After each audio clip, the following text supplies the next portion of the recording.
Bom dia, queridos.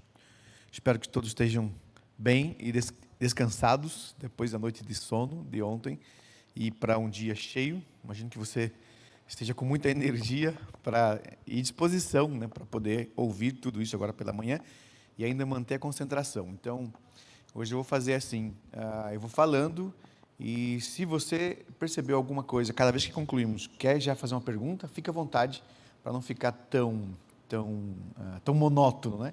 Só eu falando, só uma voz sendo ouvida e você desconcentrar. Se isso acontecer, olha, não, eu preciso entender melhor isso daí. Fique bem à vontade para fazê-lo também. Então, tendo orado e já nos colocado diante do Senhor, nós vamos continuar a nossa meditação nesse tema. É o tema da conferência, que é o aconselhamento bíblico orgânico, que serve tanto para aqueles que já estão estudando aconselhamento formal, discipulado, já atuam ajudando pessoas, ou aqueles que querem iniciar ainda estudos, aprimorar a forma de ajudar pessoas, serve também. Mas mais do que isto, e onde nós vamos nos concentrar hoje, embora ontem, com aquela introdução, já falei muita coisa que cabe na alcunha pessoal, né, para a sua própria vida, seu próprio desenvolvimento. Hoje nós vamos focar mais nisto.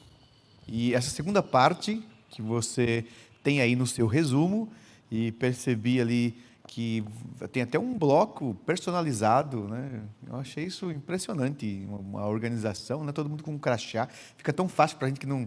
Vocês que se conhecem é simples, né? Mas para quem não os conhece é mais fácil. Aí vai guardando os nomes. Alguns nomes eu já guardei aqui, porque já conversei aqui, o Vitor conversei ontem, aqueles que se manifestaram como eu não sou ainda daqui, o Pedro e outros, aqueles que manifestaram eu vou guardando o nome, os outros eu vou tentando ler o crachá e saber, né, quem é um ali, já percebi outros ali, a Bruna também, que vi sempre com o Vitor ontem, então você vai guardando alguns nomes, né? Então o crachá ajuda nesse contato também. Mas hoje nós vamos falar sobre o desenvolvimento, e ontem falamos sobre desenvolver a mente, e hoje nós vamos para a segunda parte, já que esta primeira parte concluída, que era para desenvolver a mentalidade, ou seja, pensar de forma orgânica no ministério, apesar de haver uma estrutura, haver uma liturgia, são pessoas. Aconselhamento é uma coisa de gente, somente pessoas podem aconselhar. Então, não podemos tirar o relacionamento deste universo. E, para desenvolver esta mentalidade, nós olhamos para alguns elementos. Espera aí que eu vou voltar aqui. Está, isto. Agora sim. Uma mentalidade, ou seja, para desenvolver esta mentalidade, eu disse que nós deveríamos compreender a existência do aconselhamento estrutural. Não desprezá-lo, mas eu sei o que é estrutura e eu serei orgânico mesmo sobrevivendo dentro de uma estrutura, sem me perder nela. E pedi que você guardasse como um resumo algumas palavras. Tente memorizar isto, porque aquela palavra tem um significado ampliado pelo seu contexto estudado. E a palavra é autenticidade, ou seja autêntico, seja você mesmo. Seja virtuoso e deixe as pessoas perceberem isto, da maneira como você fala, age, reage, andando com pessoas. E a frase que você devia resumir é: nem todos que parecem ser, eles de fato são. Mas todos que são, serão aparentemente. Não é para desprezar a estrutura, a aparência, como se ela não importasse. Mas parecer e não ser, não, é uma coisa não formada, é uma coisa não real. Em segundo lugar, purificar a mente, separando o que é orgânico no aconselhamento estrutural. Então, você tem que purificar a mente, assim, não, eu sei, isso aqui é importante, a estrutura. Mas se tem uma forma de fazer fora da estrutura, por que não? Isso é melhor.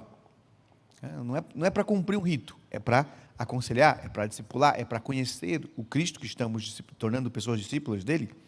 Então, a palavra útil aí é conversa. Tem que conversar muito. Aliás, conversar é uma coisa que você tem que desenvolver para a vida, para a sua vida estudantil, para poder absorver virtudes de pessoas admiráveis. Ande com elas e aprenda a fazer perguntas.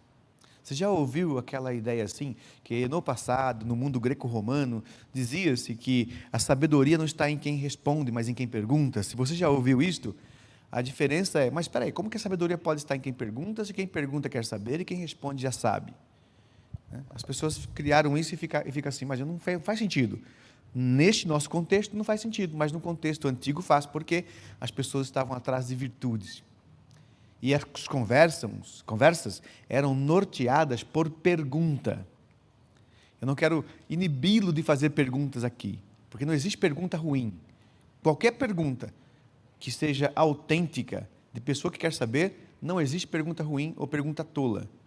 Sabe aquelas pessoas que ficam assim, olha, eu vou perguntar, mas não quero parecer tão simplista, eu não sei. Não se preocupe, não existe pergunta simples e pergunta básica, porque pergunta vai trazer conteúdo, vai explorar conteúdo. Então, no passado, diria assim, sabedoria está em quem pergunta.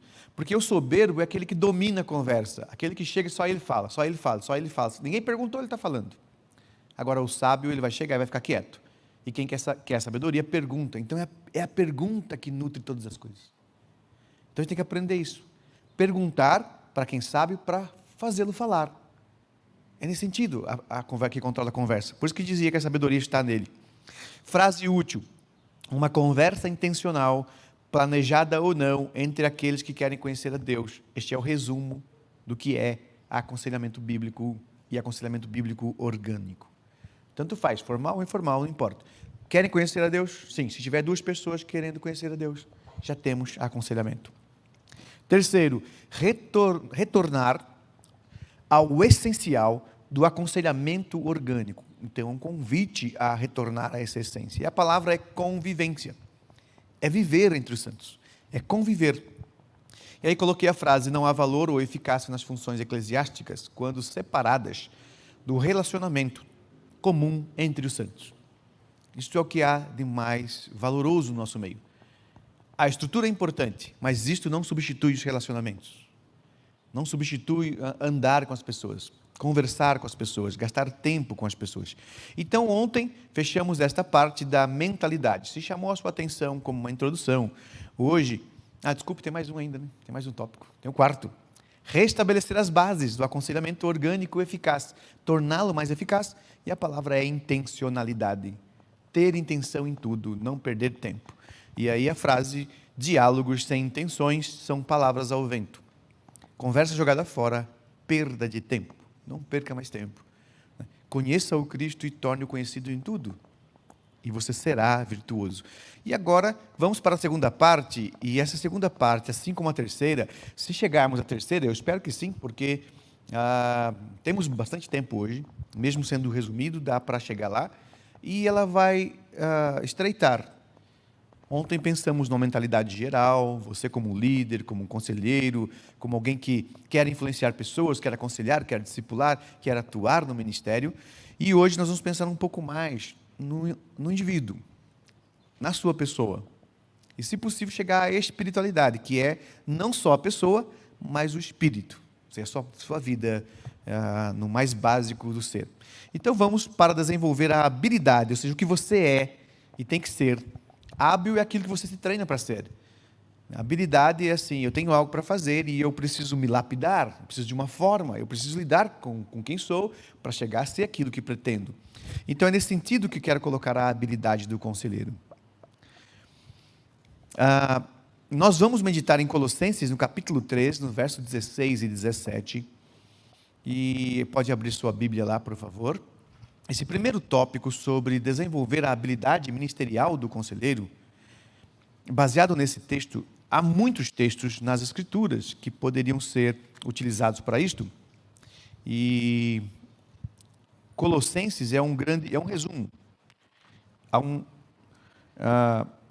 Há uma mensagem importante para isto no nosso cotidiano, que às vezes vamos esquecendo desta essência dos relacionamentos, do aconselhamento orgânico, nesse caso, que Paulo traz, ele retoma isso com os Colossenses. Então, abra no capítulo 3, no verso 16 e 17. Então, para aqueles que são membros desta igreja, o pastor Eduardo falou que, eu não sei de onde ele tirou também esta coragem toda, mas ele me chamou para pregar amanhã, se o senhor permitir, e esse é o texto que eu vou pregar, um dos textos. Um dos, né? Porque são 2 cultos. E o outro será em João 17:13, num único versículo, né? Num aforismo. Agora, por que razão? Primeiro porque onde eu queria que você pensasse hoje pela manhã, na ideia de ser essencial. E vamos falar hoje de virtudes essenciais, habilidades essenciais do conselheiro, para que você pense na sua própria pessoa. Principalmente pregadores que fazem isso de forma redundantemente formal, né? Então você pensar assim, o pastor ele é um pregador formal, mas só o pastor tem que pregar? Não, todos nós temos que pregar. Todos nós somos pregadores. Todos nós somos profetas. Que profeta é aquele que professa, aquele que anuncia. Então depende da forma como você anuncia. Talvez no púlpito seja o pastor ou alguns oficiais da igreja, mas todos nós temos que pensar assim. Se eu estou tomando de uma fonte, aquela fonte me alimenta. E as pessoas vão se alimentar de tudo que eu falo, que penso ao conviver. Esse é o mais básico de tudo. E como mencionei ontem, a ideia de ser artificial, até pregadores que pregam, que não creem, né? Nós chamamos isso de, que hoje aparece muito na literatura, que é a diferença dos escritores bíblicos. Eu faço parte de um grupo de escrita criativa, lá na Pinacoteca, em São Paulo, já há alguns anos, onde formam escritores. E lecionam uma disciplina chamada produção de texto científico. Toda vez que eu vou ensinar isso daí, a primeira coisa que o aluno pergunta é assim, professor, eu procurei um blog e você não tem blog. Procurei no seu currículo, não tem livro publicado. Como é que você pode ser professor de produção de texto científico e não publicou nada? E eu sempre digo, olha, porque eu não achei nada para publicar ainda. Tenho muitas teorias, mas eu vou esperar chegar a 40 anos. Assim eu dizia no passado. E agora eu já completei 43 anos e estou dizendo assim, quando eu chegar a 50, aí eu publico. Porque acho que ainda sou muito jovial para publicar algumas coisas. Você percebeu? Acho que ainda sou muito infantil para publicar algumas teorias que acredito. Quero pensar mais a respeito. Mas algumas delas já estou pensando há 20 anos. Sim, acho que 20 anos ainda é infantil para algumas dessas teses. Agora, o que acontece? Lá nessa escola de escritores, a maioria dos escritores que estão lá e ganhando dinheiro hoje, eles ganham dinheiro com aquilo que é chamado de ghostwriters, ou seja, são escritores fantasmas. São pessoas que querem escrever um livro, não sabem escrever, eles contratam um escritor para produzir o texto em nome dele. O nome do escritor não aparece no texto, aparece o nome daquele famoso, daquele artista. Articulista de jornal, que tem que publicar 2, 3 colunas semanais, e ele não tem capacidade para isso, ele nem tem tempo para isso, então ele contrata os ghostwriters, eles escrevem para eles, aí eles publicam em seus nomes nos jornais, e eles pagam por essa produção. É assim que os escritores estão ganhando dinheiro hoje, ou seja, eles são pagos para escrever coisas que eles nem conhecem, eles nem entendem. Me dá uma ideia, é isso, desenvolva a ideia. Ele vai lá e desenvolve. Diga-me o que você quer que eu escreva, eu escrevo para você e você faz o que você quiser do texto. Há uma procura enorme por isto hoje. Agora, por que digo isto? Porque os escritores atuais, todo escritor tem uma inspiração. Lembre-se que inspiração é aquilo que você está se alimentando, é do que você se alimenta, para depois produzir. Então, cada vez que nós falamos de forma inspirada. O que te inspira? Porque aquilo que você estiver inspirando é o que você vai colocar para fora quando fala, quando pensa. Isso é inspiração. Porém, hoje, a inspiração dos escritores modernos é chamada de inspiração espúria. Por que espúria? Porque eles vão perguntar assim, o que vende? Como escrever de forma que agrade o leitor? Como escrever de forma atraente? Por isso que a literatura está pobre, né? Porque tem que escrever para o outro entender. Se o outro não entender, ele não vai estudar para entender. Você transforma aquilo num produto literário. Isso é inspiração espúria. Agora, no passado, por que o texto bíblico é inspirado e nós chamamos por Deus? Porque eles beberam de uma fonte. Era Deus que estava neles. Eles inspiraram Deus e produziram um texto. E quando você lê o texto, você percebe, esses escritores eram inspirados. Ler suas palavras já tem vida. Imagine ouvi-los. Você já parou para pensar na hipótese, e hipótese apenas imaginária aqui, evidentemente, não vai acontecer, tá? Mas imagine o seguinte, se o apóstolo Paulo entrar por aquela porta agora e disser assim, Deus me ressuscitou e vim aqui trazer uma mensagem para vocês. O que você faria? Você me deixaria aqui falando? Você diz, não, sai daí. Deixa o apóstolo Paulo falar, ele sabe mais que você, ele tem uma inspiração, ele tem mais Deus do que você. Eu ia dizer, claro, eu mesmo quero ouvi-lo.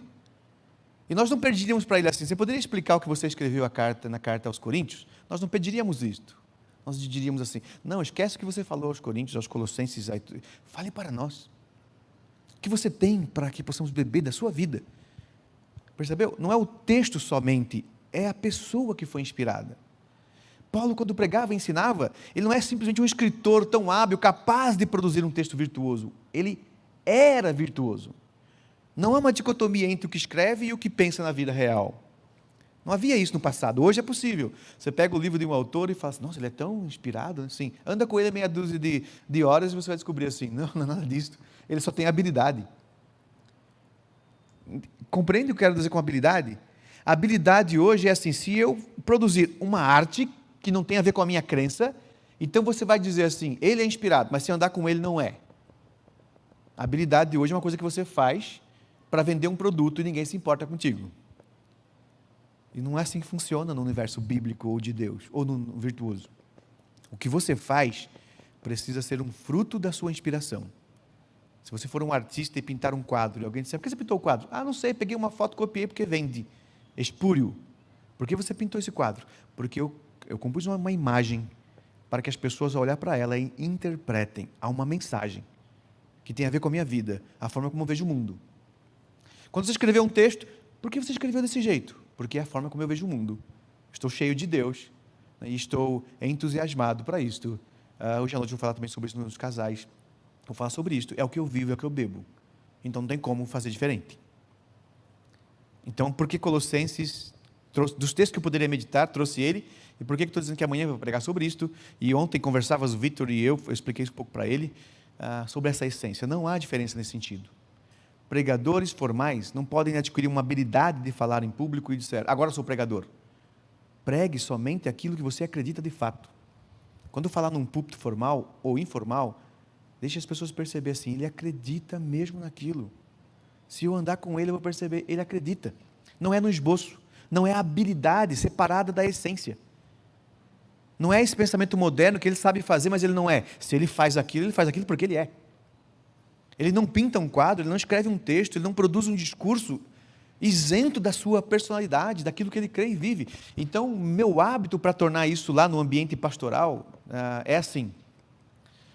Na igreja, há mais de 2 anos, quase 3 anos, o ano que vem eu pretendo parar um pouco, né, porque há mais de 3 anos pregando os salmos, na sequência, Salmo 1, e aí vai.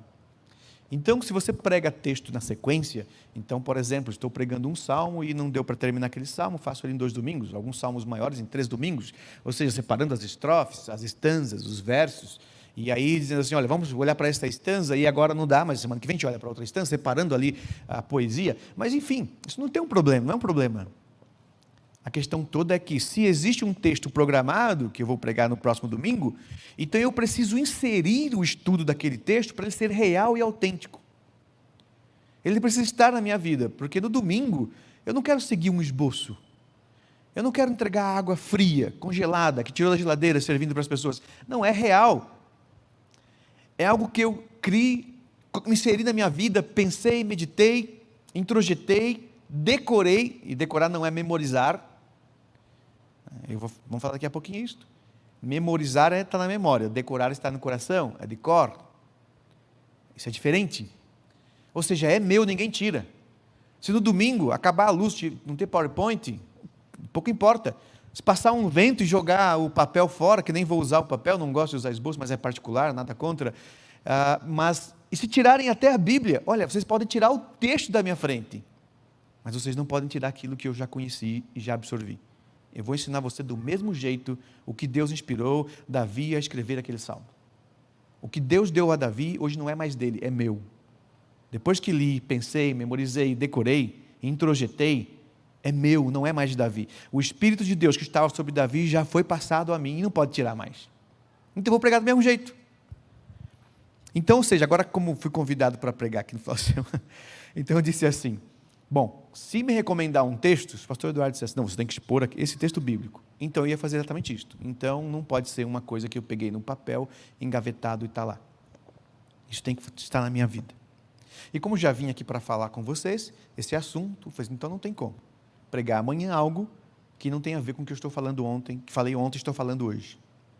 Tem que ser aquilo que esteja vivo, né?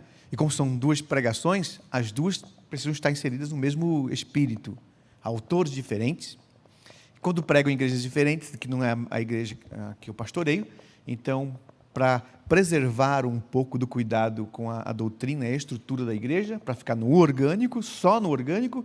Então, geralmente, se não me recomenda um texto, eu vou pegar uma espécie de aforismo, né, que é essa máxima sentença que está em alguns autores, isso aqui serve para todo mundo, encaixa qualquer estrutura, e isso aqui vai abençoar. Então, já escolho isto e coloco. E Colossenses 3, 16 e 17 tem um desses. É um desses textos que mostraria que havia um espírito em Paulo. Paulo passou pelo texto, ensinou aquelas pessoas, e o texto que nós vamos ler, hoje estamos lendo o texto bíblico, é o que Deus inspirou, o que Paulo bebeu de Deus, inspirado por Deus, colocou num texto, e nós conhecemos o Deus que ele conheceu, porque era autêntico, não era habilidade isenta da sua personalidade e a forma de ver o mundo. Então observe Colossenses 3, 16 e 17, para entendermos isto.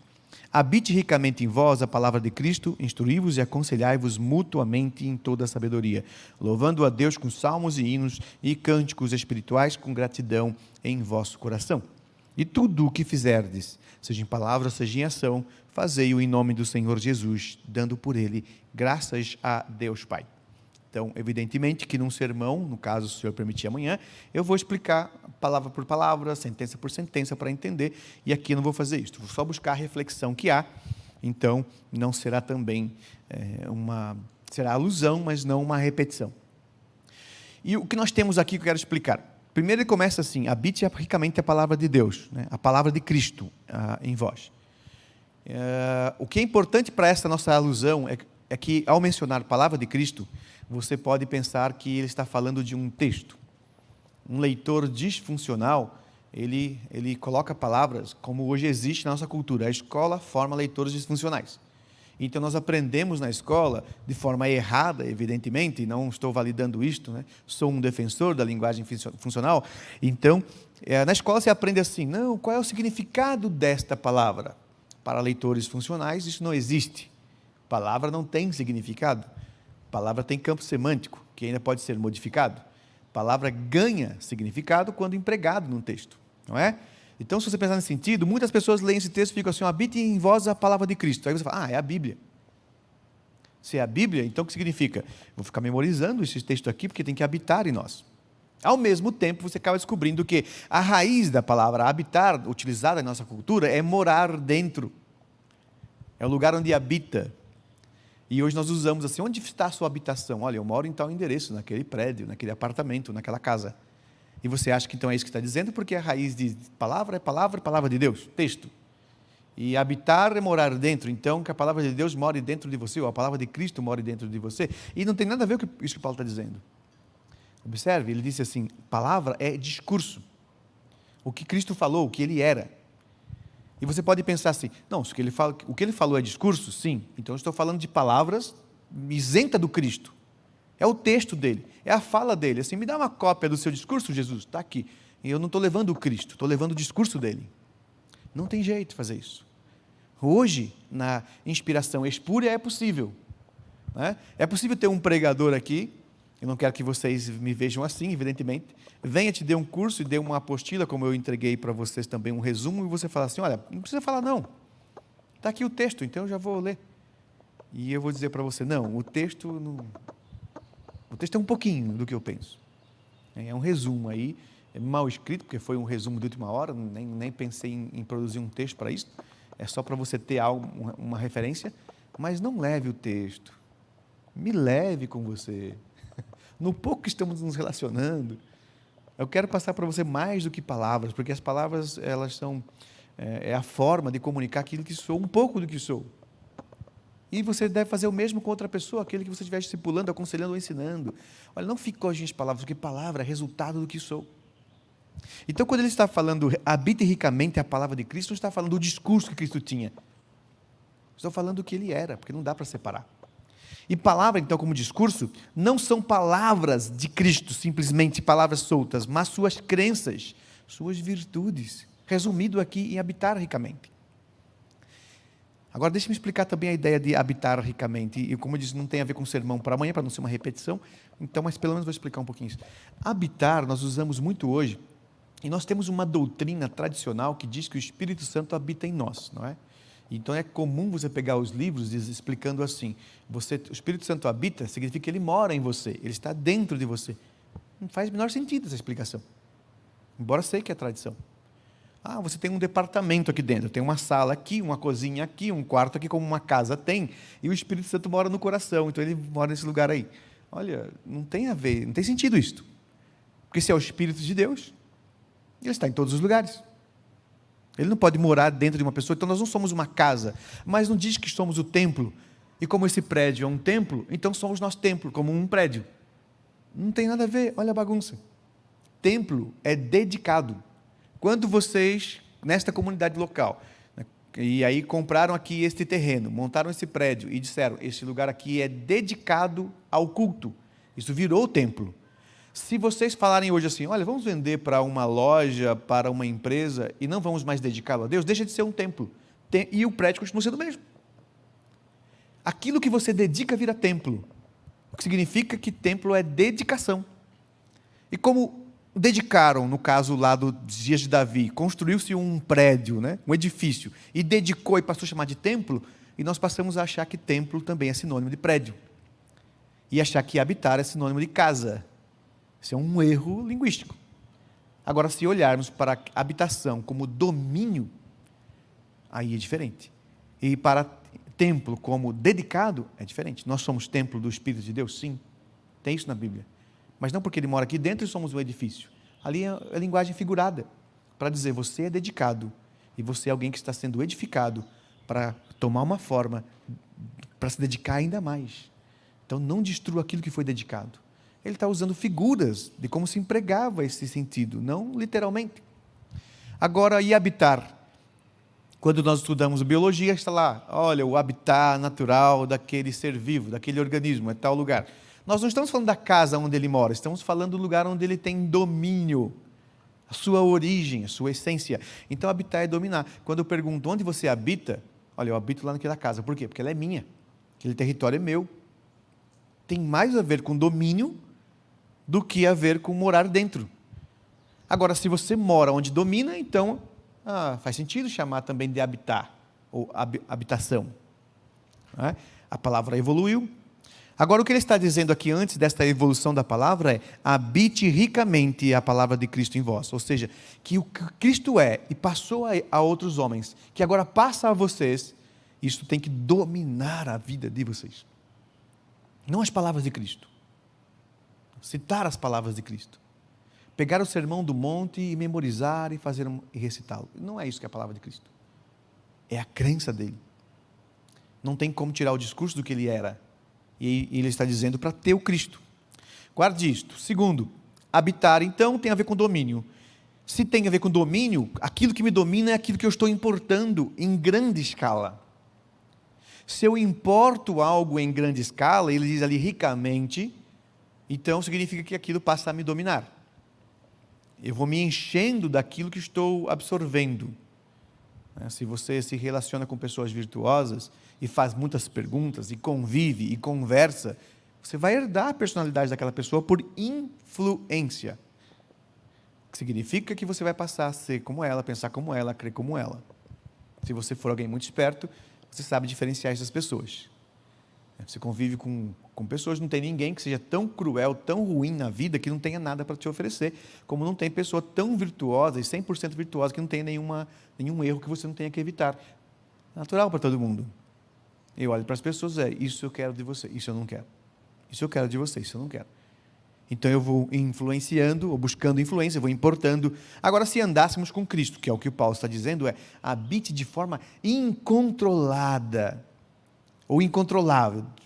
Não controle, não coloque limite. O que o Cristo pensa, crê, absorva, absorva, absorva. Porque nós não precisamos escolher. Se Cristo estivesse aqui, nós não íamos precisar fazer esse exercício. Deixa eu ver o que ele tem de bom, o que ele tem de ruim. Porque o que tem de bom eu quero, o que tem de ruim eu não quero. Paulo está dizendo, abundantemente. Deixe-o dominar. E você não tem como errar. Era assim que ele via o Cristo. E é assim que ele quer que os seus leitores também o vejam. Então esse é o domínio, ou seja, é importar para si, é ser parte daquilo ou do que te domina. Eu vou me tornando aquilo. Nesse sentido, vem a construção desta máxima.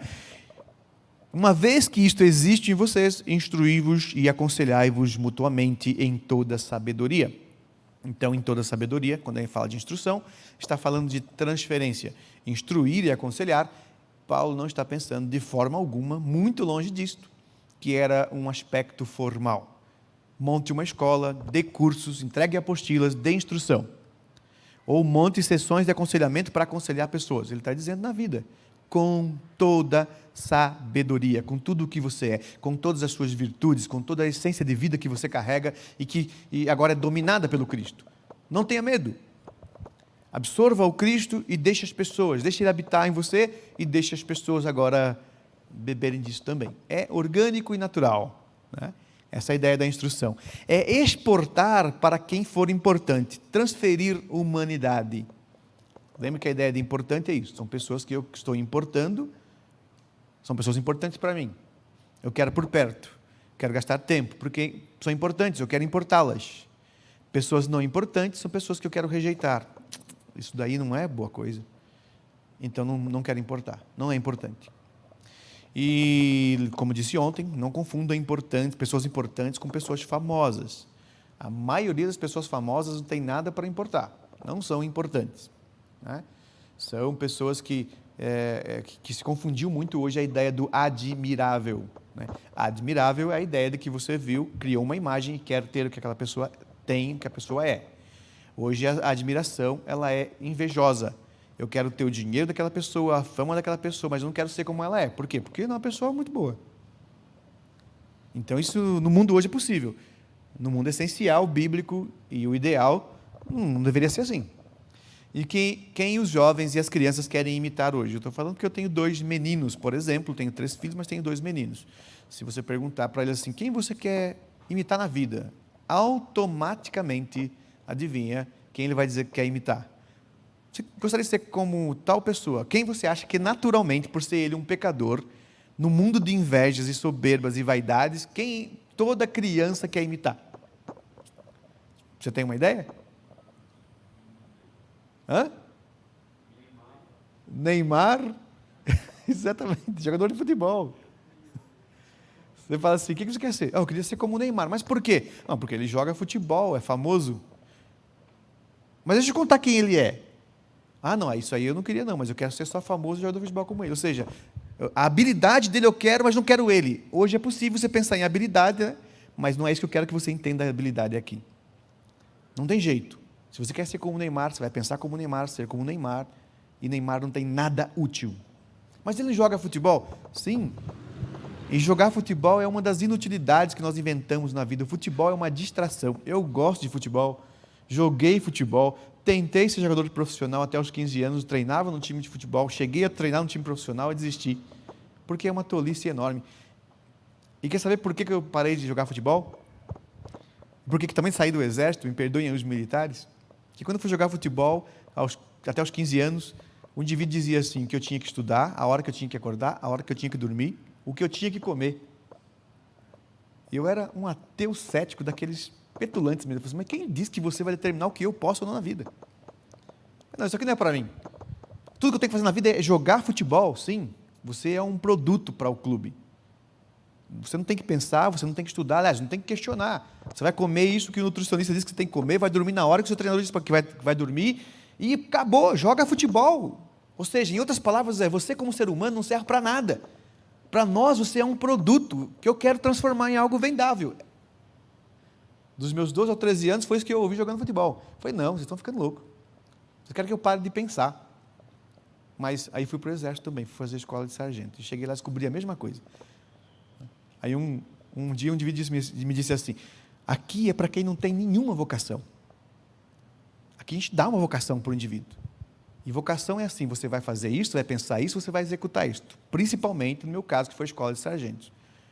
O sargento só obedece o superior e faz os outros obedecerem. Mais nada. É só isto. Sim, você não pode pensar, você não pode questionar, você não pode modificar, você não pode ampliar. Você é um produto do Estado para fazer a coisa acontecer. Isso é o seu papel como sargento. Puxa, lamento. Me formei num dia e pedi demissão no outro. É assim. Você percebeu? Agora, claro, não sou contra jogador de futebol, nada disso, mas eu só estou dizendo, não é uma coisa para você admirar só por isto, sabe por quê? Porque não dá para passar a essência fazendo isto, jogando futebol. As pessoas vão querer imitar a sua habilidade, mas não quem você é. Não precisa ser virtuoso para ser jogador de futebol. Aliás, para fazer famas tem que ser quanto mais perverso, mais aparece, né? Parece que é o contrário. A instrução aqui é transferência, aquilo que eu sou, e as pessoas vão passar a admirar. Eu admiro, absorvo. As pessoas admiram e absorvem. Eu importo e exporto, transferindo a minha humanidade. E aí ele coloca também agora no final, eu estou saltando aqui várias explicações no texto, como eu disse, não é o objetivo de expor o texto, mas sim pegar aquilo que tem a ver com o assunto. Agora então, no versículo 17, ele diz, e tudo quando fizerdes. Então, fizerdes, ele está falando da vida, não é simplesmente ação. E por que não é simplesmente ação? Porque ele completa, seja em palavra ou seja em ação. Ou seja, tanto faz, tudo que você for, como ser vivo, atuar na vida, o tempo todo. Por isso que ele pega esta ideia que está aí entre palavras, a ideia de cantar, de compor hinos, a ideia de poesia para a vida, de levar a vida naturalmente. Então, tudo que você fizer, ou seja, qualquer liturgia, qualquer coisa, tem que representar uma vida à procura de Deus. Você não tem que ser impecável, não é isto, porque você não será impecável. Você é pecador e continuará a ser até o dia da redenção final, todos nós. Então, não podemos pensar nesse sentido que ele está dizendo, tudo que você fizer, todas as suas ações, sejam elas impecáveis. Ele não está dizendo isto, porque somos pecadores, e o que pecadores mais fazem é pecar. Mas o que ele está dizendo é uma vida à procura de Deus, porque quando um pecador, sendo pecador, peca na tentativa de procurar por Deus, ele encontra até mesmo no pecado. Não estou validando o pecado. Eu estou dizendo que quando um pecador está à procura de Deus, peca, o pecado dele o envergonha de tal maneira que ele descobre que não importei o Cristo o suficiente. E o que ele faz? Ele passa a buscar mais ainda o Cristo, importar mais ainda o Cristo. E se ele peca de novo, o que ele faz? Ele se envergonha e se constrange de não ter alcançado, então ele busca mais o Cristo, eu não me tornei ainda como ele é, e buscarei mais ainda. Então ele não está dizendo ser impecável, mas estar à procura de Cristo em tudo que fizer. Seja em palavra, seja em ação, seja em pensamento, seja cantarolando, seja se relacionando, tudo. É uma forma de resumir tudo o que fizeres, seja em palavra, seja em ação, para dizer qualquer coisa. Tudo que sair de você tem que demonstrar quem você procura. O que você está querendo alcançar nessa terra? É o Cristo ou são as coisas dessa terra? Isto será transmitido aos outros também. Pessoas soberbas vão gerar pessoas soberbas. Vou fazer você pensar como isso tem a ver com a nossa educação familiar. A maioria aqui é jovem, claro, imagino, né? Então tem alguns aqui, só para eu identificar os casados que têm filhos aqui, tem um pouco aí, né? Tem ali, tem pastor aqui, tem outros ali. São casados, já têm filhos, por exemplo, né? Que não são tão jovens ainda, não são solteiros, aí nesse sentido. Então todos vão se identificar com o que eu vou dizer, mas em especial estas pessoas. Por que o mundo hoje anda tão ruim? Sabe por que nós evangelizamos tanto? Já parou para pensar nisto? Por que nós evangelizamos tanto e não conseguimos tantas pessoas assim para Cristo? Mas nós evangelizamos. O que mais evangeliza no mundo é o cristão, de todas as religiões. Quem mais evangeliza é o cristão. Olha, nós gastamos centenas de milhões de dólares anuais em missões, em evangelismos, e nossa cidade, a igreja está aqui de porta aberta pregando, todo mundo evangeliza, e você evangeliza 1 milhão de pessoas, e meia dúzia vem para a igreja, e da meia dúzia, 2, 3 ficam por mais de 1, 2 anos. Por que nós evangelizamos tanto? Já parou para pensar? Eu vou ajudar você a pensar. Nós evangelizamos tanto porque nós vivemos pouco o que cremos. Então nós precisamos mais falar do que cremos do que viver nossa crença. Isso para nós é uma reflexão importante. Eu já conversei muitas vezes com judeus, principalmente com judeus muçulmanos, tenho alguns amigos assim, eu gastei às vezes horas e horas conversando sobre as escrituras com eles, e eles não evangelizam. E sabe por que eles não evangelizam? O muçulmano não evangeliza, nem o judeu evangeliza? Porque ele descobre assim, olha, para que evangelizar? Basta você casar, ter uma fé profunda, né, uma convicção autêntica, e seu filho vai imitar o que você é, e seu filho também vai ter filhos, e nós sempre estaremos aí. Não precisa. Agora, se você conhece uma família de judeus ortodoxos, por exemplo, eles vivem o que creem. Eles jamais vão trocar aquela base de crença por qualquer outra coisa.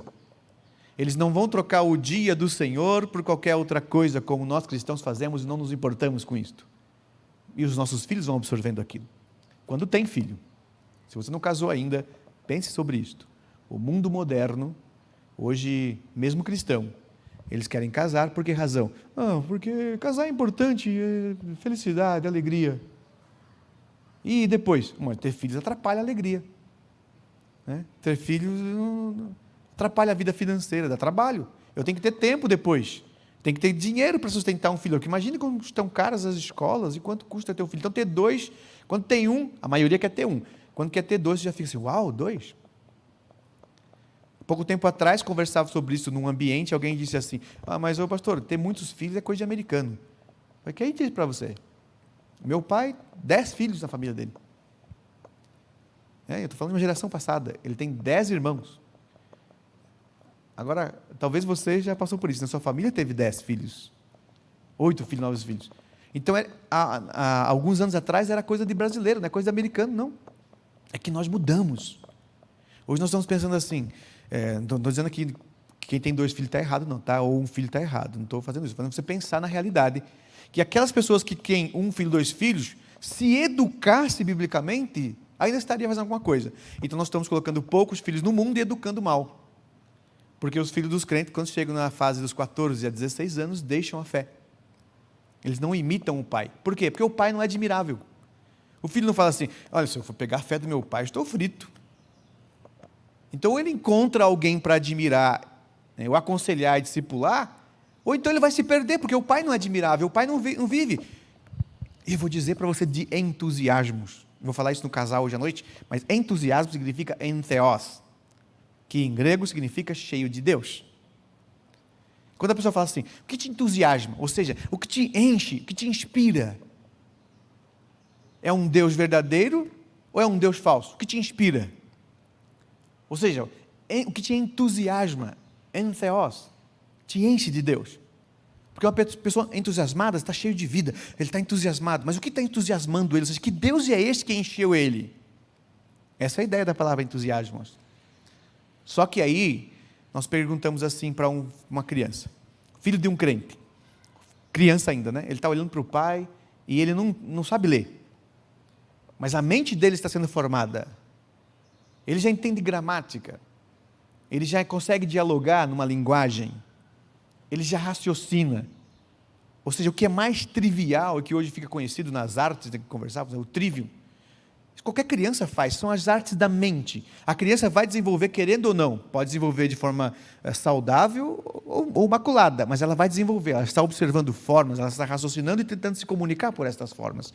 Então aquela criança vai crescendo e ela vai observando o seu pai. E quando chega no dia do Senhor, que no nosso caso é o domingo, pela manhã, aqui tem escola dominical pela manhã, né? Então tem escola dominical pela manhã, aí o pai acorda e fala assim, filho, vamos para a igreja hoje, não, estou cansado. Aí você olha na cara dele assim, no seu gesto corporal, ou seja, ele não está entusiasmado, ele não está cheio de Deus. Ele está assim, o que me entusiasma agora é voltar para a cama. Esse é o Deus que eu estou cheio de cansaço, de preguiça e desejando conforto. Então o que está me entusiasmando agora não é ir para a igreja, ouvir sobre Deus, me relacionar com os santos, ler a palavra, meditar, crescer, ampliar a vida. Eu estou cheio de vontade de ir para a cama e dormir. E o filho fala assim, uau pai, é verdade, também não estou, vamos lá. O que ele acabou de ensinar para o filho? Não são suas palavras, tem que amar a Deus, filho. Amar a Deus, mas o Deus que te entusiasma não é o bíblico, não há sacrifícios, você mais ouve o corpo do que Deus, você é mais escravizado pelas suas vontades do que pela vontade de Deus. E o filho vai percebendo dessas formas. Aí chega no domingo, ele vem para a igreja e ele volta para casa e o filho está lá sentado ouvindo, o filho está tentando interpretar formas, e aquele pai de família que chega, volta com a sua esposa e com a mãe, e vão conversar assim, você viu só o vestido daquela irmã? Que escândalo! Você viu o que o pastor falou hoje? Que absurdo! Você viu que igreja? Aquele irmão muito falso. Aquele irmão.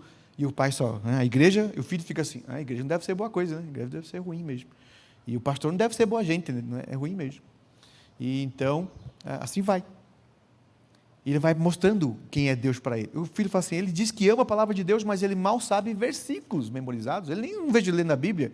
Agora, quando ele tem que estudar para o vestibular, olha, o meu pai tem que estudar para fazer um curso, ele está lá, centenas, milhares de páginas. Ele se dedica, ele perde horas de sono. Olha, o que entusiasma meu pai é aquilo, não é Deus. E o filho vai percebendo, é uma linguagem. Aí o filho senta na frente da televisão com o pai para assistir jogo. E faz o gol do Corinthians, em São Paulo. O pior time que tem lá é o Corinthians, aqui eu não sei qual é o pior aqui. O Flamengo? O Flamengo é o pior aqui, então, São Paulo, né? Você percebeu que o pastor é São Paulo? Eu tenho que abrir a chave e colocar a mão no chaveiro de São Paulo, lá no quarto que estou. Isso é terrível, não deixo nenhuma luva para isso, para não ter contato com essas coisas, né? Mas, enfim. Aí o filho está lá observando o pai, faz o gol. Aí o que o pai faz na hora que faz o gol? Gol do Corinthians! E ele salta, ele pula. Você percebeu? O filho está falando, olha o entusiasmo do meu pai. Olha o que inspira o meu pai. E o filho vai ser o quê? O filho vai ser o que o pai é. Só que aquele filho vai descobrir um dia, que ele vai crescer, vai descobrir assim, olha, se eu quiser ser virtuoso, não era a fé do meu pai. Meu pai não tem essa virtude toda. Se eu importar o que ele é, eu estou frito. Se eu quiser Deus, eu tenho que procurar outros para importar. E se ele não percebeu isso, ele vai dizer assim, olha, o meu pai tem um monte de tolice, mas daquele outro é melhor. Não é Deus, é o que é melhor. É o que eu mais gosto. Eu não gosto tanto de futebol, aquele ali gosta de futebol americano, então eu vou para aquele futebol lá. Esse aqui gosta de vôlei, eu vou para isso. O meu pai gosta de direito, mas eu não vou ser advogado, eu vou ser engenheiro, então eu vou para aquele lá. Ele troca o entusiasmo do pai por outro entusiasmo, mas são deuses falsos. Se ele der sorte, alguém na igreja vai pegar esse rapaz, esta moça, e vai influenciar, e vai aconselhar, e vai dizer assim, não, eu preciso de Deus. Se ele não der sorte nesse sentido, ele vai crescer como mais um crente que não ama a igreja, não ama o dia do Senhor, não tem liturgia, é só um religioso que não vai amar a Deus. E ele vai passar isso para o filho dele depois. E por isso que a gente precisa evangelizar tanto. Quantos crentes tem aqui em Brasília, saberia dizer?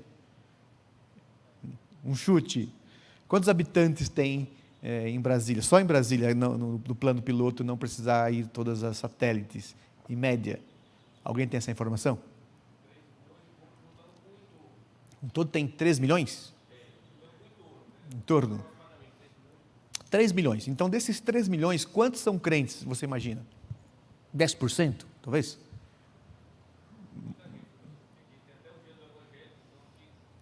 Mais do que 10%, então. Sim. Mas vamos pensar assim, vou chutar em 10%, então, que pode ser até mais, né? Nesse sentido. Então, 10% de 3 milhões. É muita gente. 300 mil pessoas, não é isso? Muita gente. Vamos considerar?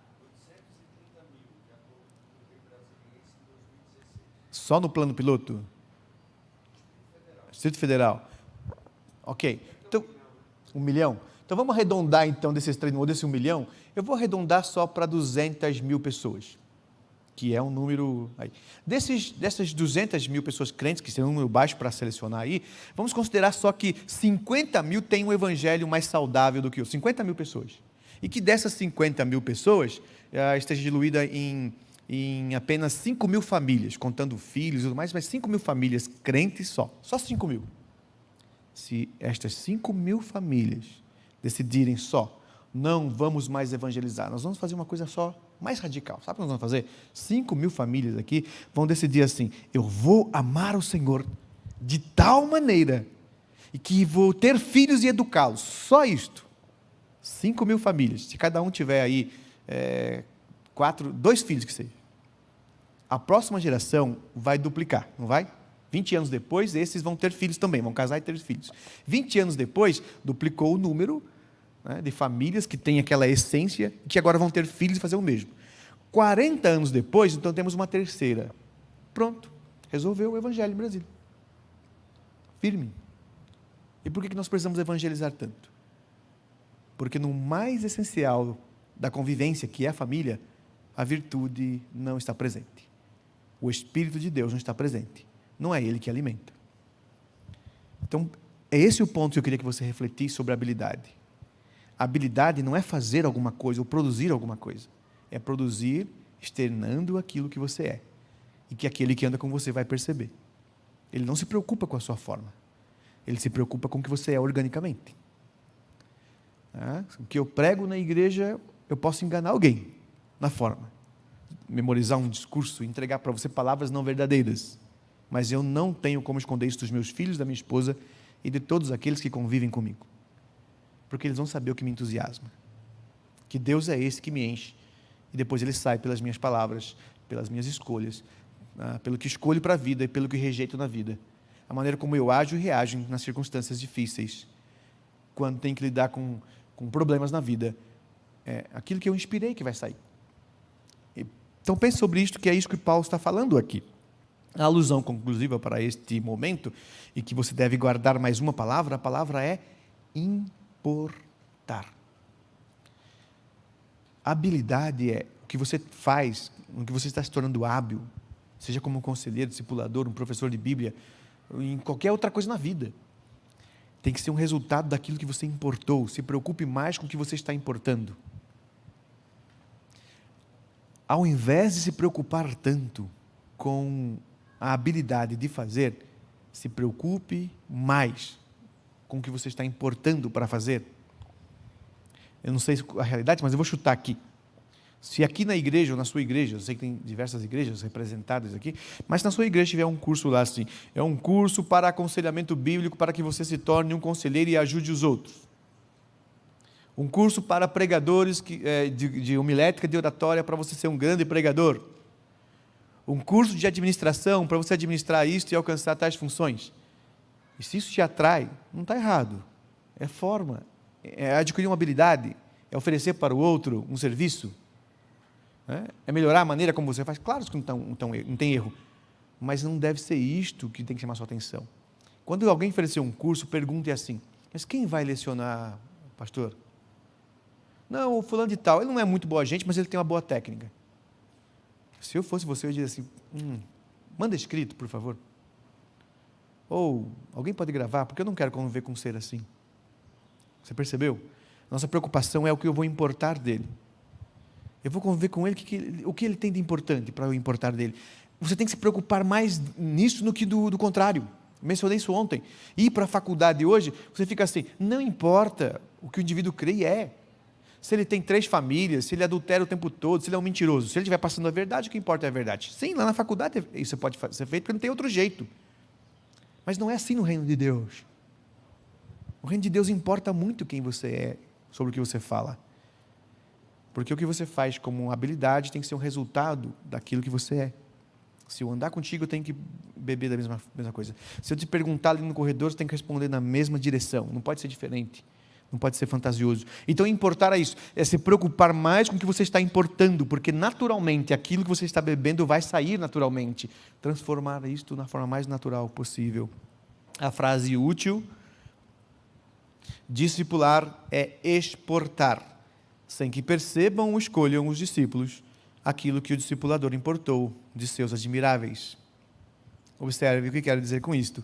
Discipular é exportar, sem que percebam ou escolham os discípulos aquilo que o discipulador importou de seus admiráveis. Se eu ando com alguém, como posso dizer que estou a discipular alguém? Discipular tem a ver com disciplina. Como sei que estou ajudando alguém a se disciplinar? De forma correta. Ou formar, dar uma forma, uma consciência. Então, se eu ando com alguém, eu estou exportando coisas, eu estou oferecendo coisas, estou oferecendo virtudes, pensamentos, ideias, por andar com aquela pessoa, sem que percebam, sem que escolham. Aquelas pessoas talvez não estejam escolhendo isto. Os que já amam e já admiram o Cristo, eles me perguntarão. E aqueles que não o amam, não o escolherão, mas serão escolhidos, porque eu escolhi andar com ele. Acredite no poder, então, da virtude do discipulado, porque aquilo que eu estou importando de quem admiro, eu estou exportando àqueles que talvez admirem, talvez não. Esse é o verdadeiro discipulado. Não está aí no texto, eu vou só citá-lo, em João, no capítulo 15, versos 16 e 17.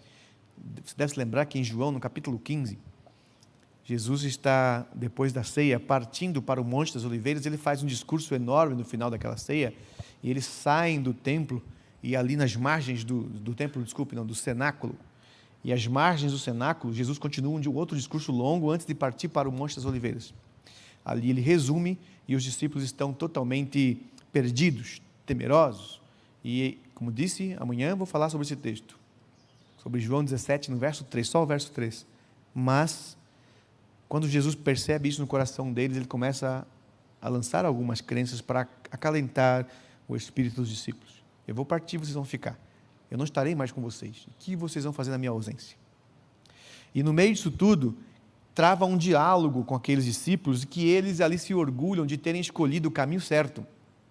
Eles escolheram um homem admirável para seguir, afinal de contas, eles estão seguindo o Cristo, o Messias, o Filho de Deus. E eles estão ali orgulhosos disso, de Jesus percebendo que eles não querem ficar sem o homem admirável, porque eles escolheram o sábio, o rabi correto. E Jesus diz assim: vocês nunca me escolheram. Não foram vocês que me escolheram, fui eu que escolhi vocês. Para você entender esse contexto no que nós estamos aqui a conversar, pense como era no passado. As pessoas não buscavam a forma, elas buscavam as pessoas. Sabe por quê? Porque não havia formatura. Não existia essa vaidade, essa coisa aí que tem hoje de academia, que você se matricula numa escola, não se matricula para aprender, você se matricula para se formar. Isso funciona para o seminário. Hoje o povo quer ser pastor, eu dou aula no seminário, e dou aula na faculdade também. Na faculdade não me importa, mas dou aula no seminário a pessoa fala assim: professor, quanto eu posso faltar do curso? Ainda dá para me formar. Você acha que a preocupação dele é: eu quero a sua vida, a sua virtude? Não, ele não quer nem o conhecimento, ele não quer nenhum nem outro, ele quer só a formatura. Se der o papel para ele, está resolvido. Ele já pergunta: quanto eu posso, 20%, 30% das aulas? E o que eu tenho que fazer? Aí eu fui dar aula no seminário, e hoje não dou aula mais na formação, só na pós-graduação e no mestrado, por essa razão, porque na formação é um problema enorme. Eles querem ser pastor, mas não, eles querem ter o papel que lhe dê liberdade para serem pastores, mas sem ser pastor. Aí, quando dava aula na graduação, um dia lá um indivíduo, eu coloquei para ele lá no começo do semestre: olha, você precisa fazer tantas leituras, mas se você deixar para o final, não serve. Então, a cada 2 aulas tem que ter lido isso, e eu vou cobrar em sala de aula. Quem não leu, perdeu. Porque é com base na leitura que eu vou conversar com vocês. Ok. Aí foi o semestre inteiro, o indivíduo faltou mais da metade do curso e não fez nenhuma atividade. Chegou no final do curso, ele disse assim: professor, eu não fiz nenhuma dessas atividades, eu vou ser reprovado? Eu disse assim: vejo que és profeta, né? Você será reprovado. Não, mas não tem outro jeito, porque todos os professores dão, e olha o nome, dão um trabalhinho para recuperar. Assim, eu não dou trabalhinho para recuperar.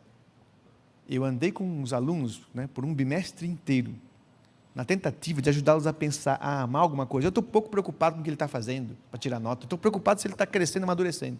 Essa é a minha preocupação. E você não cresceu e não amadureceu. Na minha prerrogativa, você deveria ser reprovado e fazer tudo de novo. Não cresceu, não amadureceu.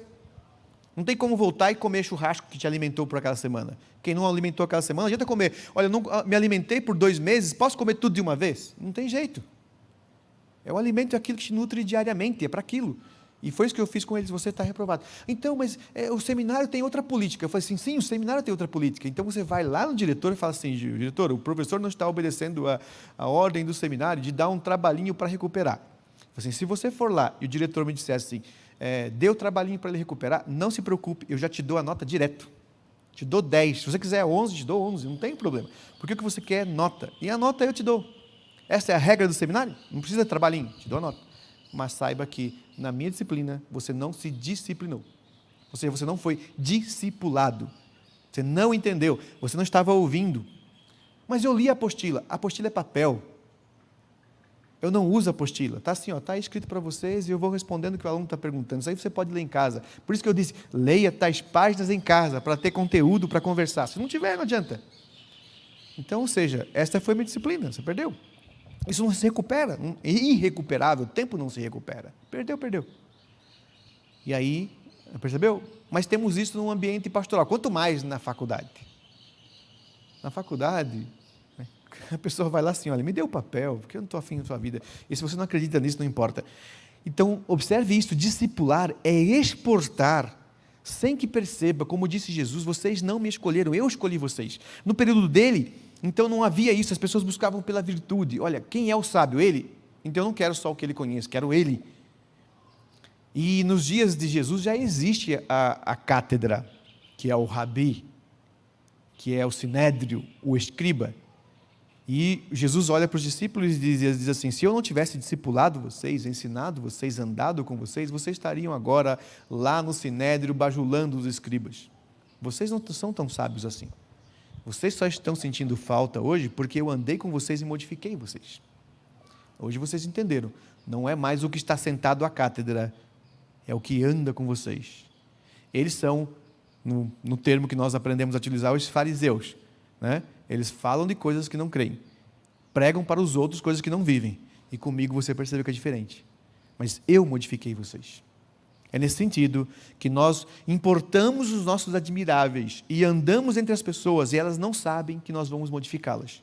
Este é o mais básico da habilidade ministerial de um conselheiro orgânico.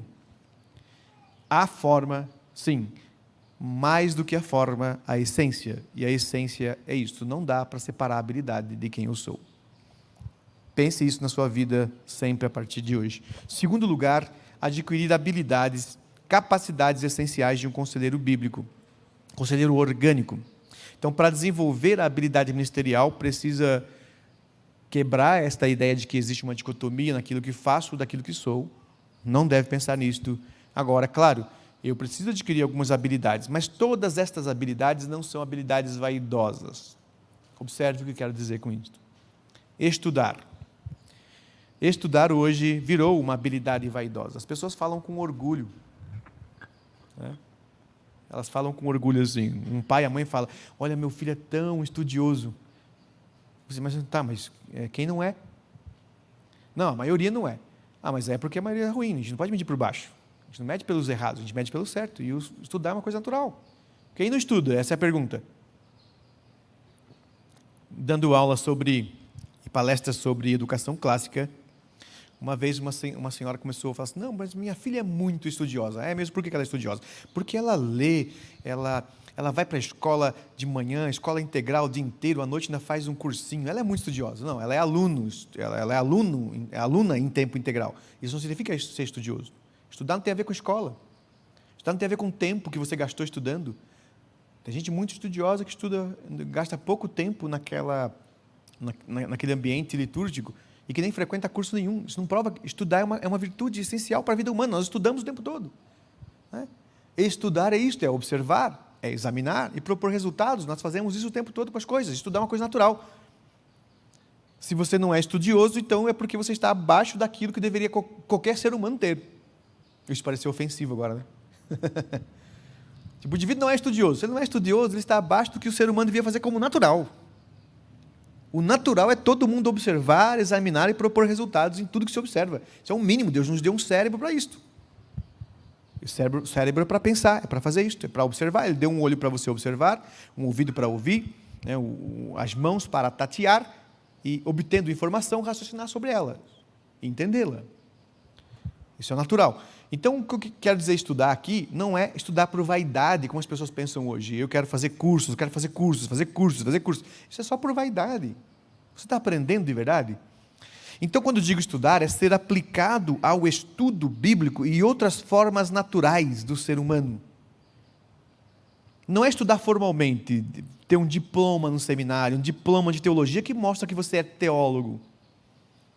Aliás, 2 elementos que eu costumo usar. Filósofo e teólogo ninguém são. Ninguém é, melhor dizendo. Sabe por quê? Porque se filosofia é amar o saber, ninguém saberá tudo. Então ninguém pode dizer, me formei em filosofia. Não, você formou na faculdade. Formar na faculdade não torna você um filósofo. Filósofo é aquele que está a pensar. E quando é que ele se forma? Nunca. A não ser que ele se torne Deus. Só Deus não precisa. Mas se você não é Deus, você vai terminar a vida devendo. Então não existe filósofo pronto. E teólogo? Eu sou um teólogo. Mas por quê? Porque eu me formei em faculdade de teologia. Não, isso aí é possível. Mas se teologia é estudar Deus, é conceber a ideia da divindade, quem é que pode entender Deus? Quem é que um dia vai dizer, eu sou um teólogo porque eu estudei Deus? Não, quem disse para você? Você está estudando só o sopro de Deus. O que os antropólogos, sociólogos, psicólogos, filósofos e teólogos estão fazendo é estudar o sopro de Deus. Deus pegou o do nada, fez a matéria, soprou e virou gente. E aí tem esses milhares de anos de complexidade, todo mundo tentando entender, e Deus fez o ato mais básico de qualquer mortal. Deus só fez assim, ó. Isto é tão complexo para derrubar cabelo de centenas de gênios no mundo. Até hoje tentando entender o que é a vida, o que é o homem, que mundo é este, de onde viemos, porque as coisas existem, porque alguma coisa existe e não nada. E sabe o que Deus fez? Que você está aí usando o cérebro e não consegue definir, que os homens mais geniais da Terra não conseguem decifrar. Deus só fez isto. É só o sopro de Deus. Imagina se fosse Deus. Imagina tentar estudar Deus. Entendeu? Deus é muito maior do que você será capaz de compreender. Se você compreender todos os elementos do universo, você vai ter estudado só o sopro dele, mas nem começou a estudar ele. Então é muita soberba falar, eu sou teólogo. Porque nós estamos acostumados que quem tem diploma é. Mesmo que ele não saiba nada, mesmo que ele não entendeu. Não, nós estamos à procura de Deus. Estamos tentando entendê-lo. E esta é a grande virtude. Então, o estudioso do texto bíblico nós não podemos compreender Deus na sua essência, mas nós podemos compreender o que Ele revelou. Se você não conhece nem o que Ele revelou, como é que quer conhecer Ele? Então você diria assim, pastor, só os teólogos conhecem a Bíblia. Ontem eu falei isso para você já nesse sentido. Não, a habilidade, capacidade que todo conselheiro tem que ter, no mínimo, ser estudioso. E no mínimo, tentar estudar as coisas, no mínimo, tentar estudar a revelação de Deus. É possível compreender. E sabe por que é possível compreender? Porque não é um texto místico, mágico, transcendental.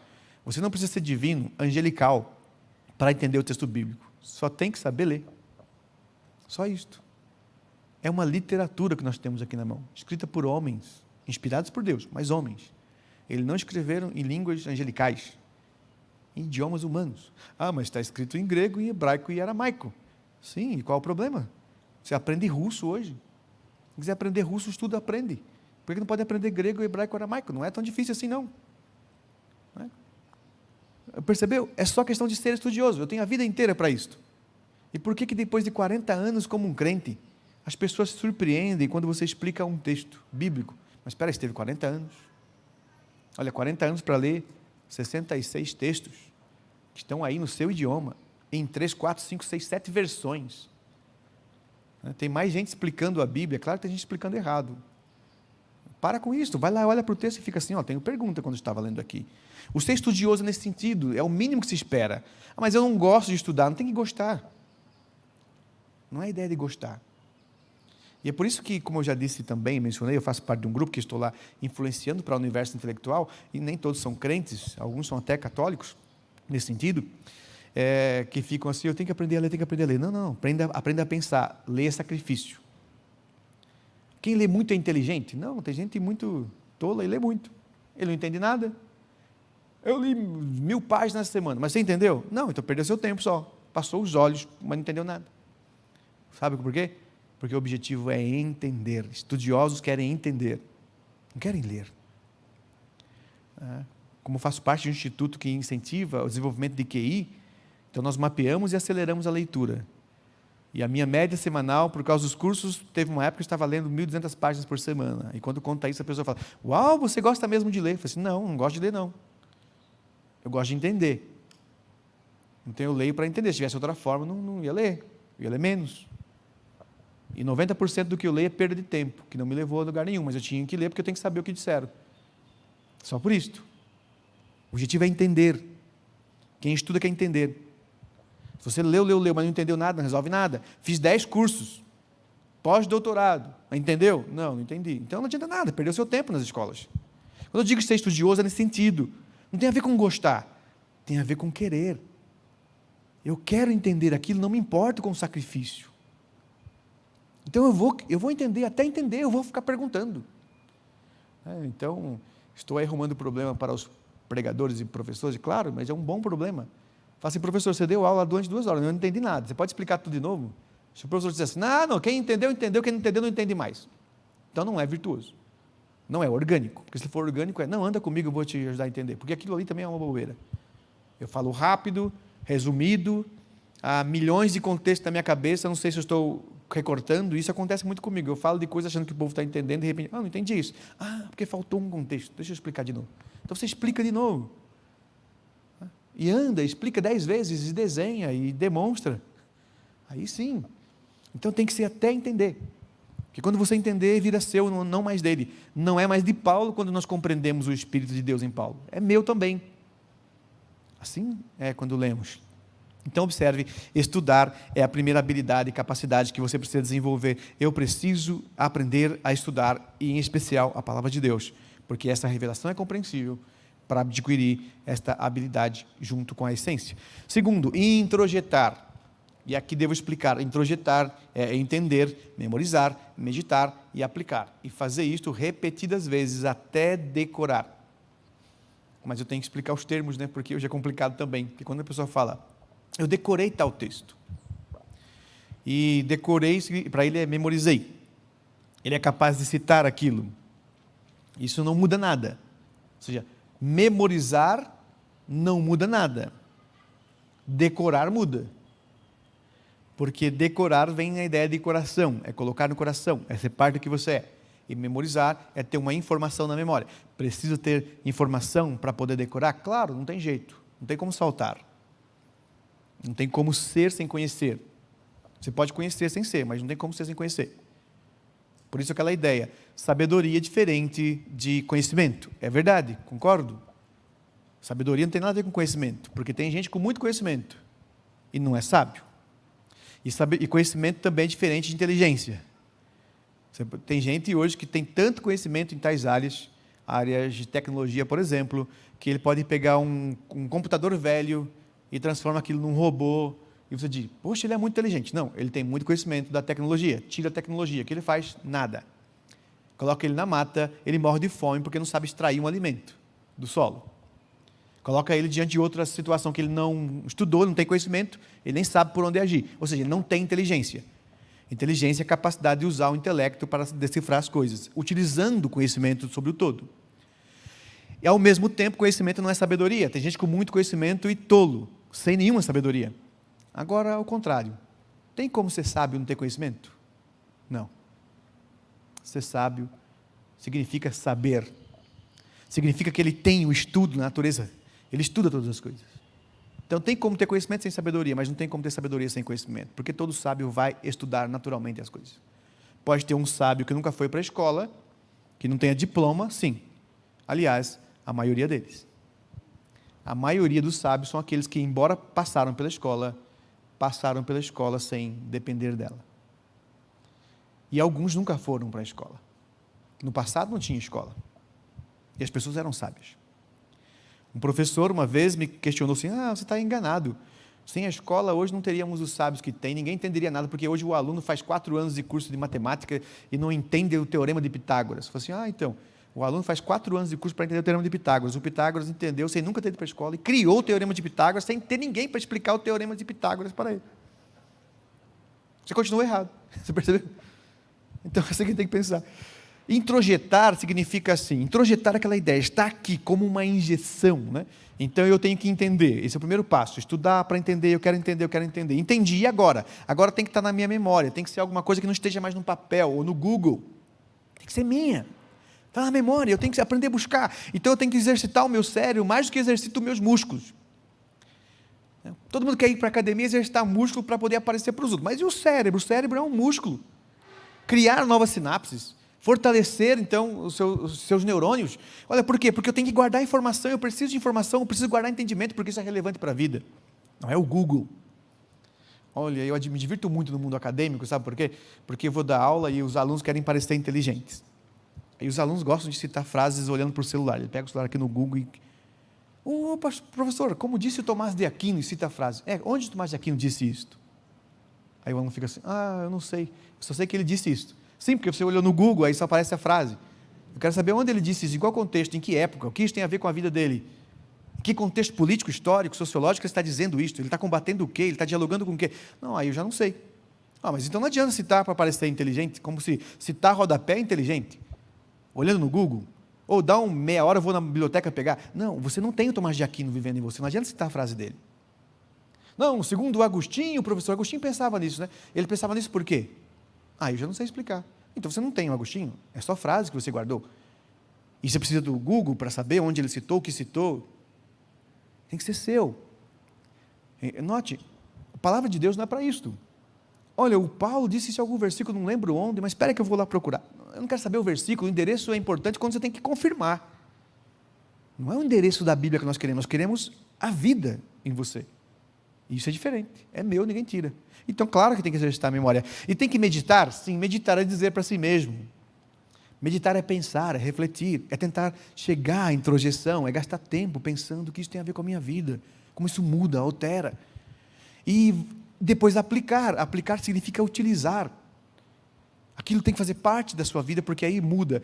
E vai repetindo isto até decorar, até que aquilo esteja tanto na sua vida que é de coração, e pronto, aí resolveu. Note que essa habilidade que eu estou dizendo, então, é uma habilidade que também é orgânica. Não é só ter formação, fazer curso e saber fazer. Tem que ser, porque é o que você vai fazer natural e autêntico. Interpretar. Note, tem que ser estudioso, tem que introjetar para ser seu e tem que interpretar. E interpretar significa ampliar sua cosmovisão. Significa que tudo que você está estudando, aprendendo, introjetando, vai estar polindo suas lentes. Isso muda como eu vejo o mundo, é ampliar a maneira como eu vejo o mundo. Vai ver além das aparências, é sondar corações. Não é uma habilidade psicológica. É uma coisa natural do ser humano. Você percebeu que a psicologia moderna fez assim? Eles também divergiram entre si, né? O Ivan Pavlov, por exemplo, foi lá, fez um teste com cães. Pastores alemães. E por isso que ele errou, porque ele tivesse feito com pastores brasileiros, o resultado seria outro. Mas ele fez com um pastor alemão, aí o resultado não se aplica muito. Brincadeira, é claro. Ele colocou uma sonda, né, num animal, num cão, e para descobrir o quanto o cão salivava. O experimento não é dele, era mais antigo do que ele, mas era uma forma de provar o behaviorismo na atuação dos cães, dos cachorros. Então, ou seja, o primeiro experimento é, coloca uma sonda na saliva do cão e vê se ele vai salivar. Porque a saliva é uma expressão biológica dos seus desejos. Aquilo que ele deseja vai entusiasmá-lo biologicamente e ele vai salivar. Esta é a maneira de mensurar que o cachorro, então, busca aquilo que ele deseja. Então, eles colocam um alimento e o cachorro vai salivar. E o cachorro come. Depois, eles vão colocando uma campainha. Toda vez que toca a campainha, o cachorro já vai imaginar que vai chegar o alimento, ele vai salivar, agora com a campainha. Porque ele já associou que se tocar a campainha, em seguida vem o alimento, então ele não saliva mais pelo alimento, ele saliva agora antes do alimento. Depois eles tiram o alimento totalmente, deixam só a campainha e o cachorro saliva da mesma forma. Resultado, o cachorro então é motivado pelo que ele deseja, pelo que ele imagina, pelo que ele projeta em sua mente, no seu cérebro. Só isto. E aí outro psicólogo diz, não, nada a ver disso, é behaviorismo, não funciona bem assim, como a psicanálise. Não, os homens têm seus instintos, e eles são como animais instintivos e puramente sexuais. Existe uma genética, existe ali algo que o impulsiona a fazer todas as coisas. Então, não é só o comportamento adestrado, mas também é este instinto puramente sexual, porque somos animais sexualizados. Então, foi por outro caminho. Agora, o que eu estou dizendo aqui de ver além das aparências não é uma técnica psicológica mapeando o comportamento, porque cada ser é individual. Mas o que junta todo mundo numa coisa só? Todos nós somos humanos e possuímos um coração, uma alma, um espírito. Para nós não é só fazer. Tudo que nós fazemos, nós pensamos para fazer, nós sentimos. E quando diz sondar o coração, então não é uma técnica psicológica para decifrar as pessoas, como Freud disse. Se a pessoa começar a tatear as coisas, ficar muito agitado, ele quer dizer algo. Não é verdade. Sabe por que não é verdade? Porque nós podemos manipular e enganar pessoas assim. Você vai comprar um carro. Eu me divirto muito comprando coisas quando a pessoa foi treinada em técnicas de venda, porque eu sei como funciona. Então, como eu sei como funciona, aquele vendedor foi treinado. Se você é vendedor, então já sabe disso. O vendedor foi treinado para isso. Então, eu vou comprar um carro, só concluir esse raciocínio e sai para o intervalo. Aí vou comprar um carro, por exemplo, lá, olhando o carro, o vendedor pega e fala assim, vai falando, e eu, de repente, estou com o braço cruzado assim. Ele vê a minha postura e fala assim, não quer comprar, né? E ele vem, me desvia a atenção, mostrando alguma coisa, aí, de repente, eu não percebo que a minha linguagem corporal agora estou mais solto, mais interessado. Ele fala, opa, agora vamos para o fechamento. O senhor gostaria do branco ou do preto? Não, eu não disse que quero ainda. Aí, sem perceber, eu descobri, ele está agindo com a minha linguagem corporal, porque ele foi treinado para isso. É por isso. Olha só, aí vira o contrário. Na caixa do Skinner, o Skinner colocou um rato para o rato se comportar de acordo com a campainha. Mas eu fiquei imaginando o que o rato pensou. O rato pensou assim, para o outro rato, né? Quer ver só? Eu vou me comportar dessa forma, aquele cientista vai pegar o caderno e tomar nota. É ele que está manipulando o cientista, eu na cabeça do rato, né? Eu fiz a mesma coisa, falei assim, deixa eu ver se é verdade. Então, se eu falar nesse sentido, que eu tenho interesse nisso, o vendedor vem, pega aquilo como um gancho e vem, porque ele vai pela minha linguagem corporal. Mas se eu fizer assim, ele muda o discurso. Aí eu comecei a manipular o vendedor, e não é que é verdade? Cada vez que eu me soltava, ele vinha para o fechamento. Cada vez que eu me prendia, ele voltava a me convencer de como aquele carro era bom. Então, eu que estou manipulando ele, não ele manipulando, porque eu não vou comprar o carro. Me considero uma pessoa muito racional. Se eu não achar que deve comprar, não fizer todas as contas, não vou comprar o carro. Não serei levado pelas emoções, mas ele foi treinado para manipular minhas emoções. Você percebeu? Então ele pode manipular, mas também posso manipular ele, porque isso não é verdadeiro, não é autêntico. Não somos todos iguais. Então, quando eu digo sondar os corações, é aquilo que a palavra de Deus me diz, que quando eu introjeto alguma coisa, eu mudo o meu coração, minha essência de vida, e eu passo a me preocupar também com as pessoas. Nós sondamos os corações. Não é difícil. Você conversa 10 minutos com a pessoa e 10 minutos dá para sondar o coração. Dá para saber o que ela é, o que ela pensa, o que ela sente, o que ela gosta, o que ela não gosta, o que ela rejeita, o que ela admira, o que ela não admira. Isso tudo na sua cabeça tem que formar assim o ser humano. Eu estou mais preocupado em entender o ser humano e não sua forma. A forma eu posso enganar, mas o coração não. O coração tem que ser autêntico. E só tem um jeito, convivendo. Se a pessoa for admirável, se você se tornar uma pessoa admirável, as pessoas vão andar com você, vão absorver o seu coração. E se você adquirir uma habilidade de sondar os corações, você vai ficar mais preocupado em moldar os corações do que a forma daquela pessoa. Vamos parar aqui um pouquinho para o intervalo. São quantos minutos de intervalo, Lucas? 10 minutos? Então, como estamos saindo um pouco mais tarde, daqui a 10 minutos chamaremos de volta. Você quer falar alguma coisa ainda ou pode dispensar? Perfeito.